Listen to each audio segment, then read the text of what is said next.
Standing by the register. Standing by. Standing by the register. Yeah. Standing by the register, buying Black and Mild. Says he used to run numbers back in '75. Before the neighborhood turned over, before the prices spiked, before the young boys started wearing colors, getting hyped. He remembers when the store was a pharmacy with a soda fountain, when the owner knew your name and the credit was mounting. Now it's bulletproof glass and you pay before you touch. He says progress is a word that don't mean much. He buys his lottery tickets with the same numbers every week. His wife's birthday, his son's death day. The numbers that speak to a hope that don't make sense but refuses to die. He winks at the cashier and he walks out with a sigh. He pauses at the door, looks up at the neon sign, says, I remember when that sign used to shine for a different name, for a different time, when the corner store was a church and the street was the shrine. Corner store confessions. After midnight oil, the fluorescent lights are the only witness to the toil. Yeah. Grabbing diapers in a 40, counting change with care. Her baby in the stroller braiding back her hair. She tells me that the landlord raised the rent again. I tell her that the struggle is a language we all speak, amen. She works the graveyard at the warehouse near the freeway. Her mother watches the baby on the day she can't get away. She buys a single rose from the bucket by the door, puts it in the stroller cup holder, says that's what flowers are for.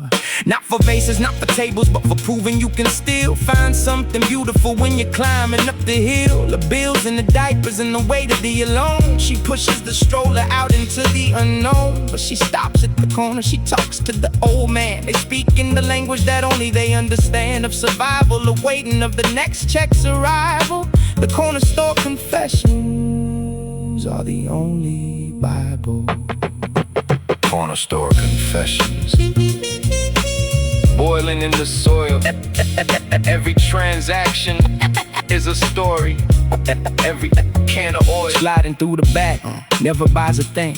Eyes like a hawk, phone always on ring. He don't say nothing, but the silence tells the tale of a boy who learned that money moves when courage fails. He grew up 3 blocks from here. His mother still lives in the same apartment where the ceiling still gives way to the rain, way to the weight of the years. He sends her cash, but he never conquers the fears that made him into this ghost that haunts the rear of the corner store, of the alley, of the atmosphere. He is the confession that nobody wants to hear, the living proof that the corner is a mirror, reflecting back the choices, reflecting back the pain. He stands in the doorway waiting for the rain to wash him clean, to wash him away. But the corner store confessions never let him stray. Corner store confessions, everybody knows. Everybody. Corner store confessions, where the real story goes. Yeah.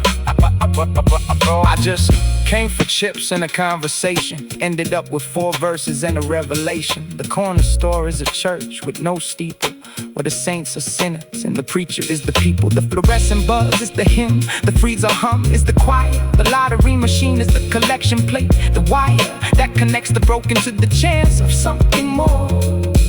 Is the reason that the corner store remains the core of everything we are and everything we hide. I pay for my chips and I walk outside, but I carry the stories, I carry the weight of the corner store confessions that stay on the plate of the neighborhood table of the block's daily bread. The corner store confessions are the only thread. Corner store confessions, the night receives. Corner store confessions, in the ones who believe.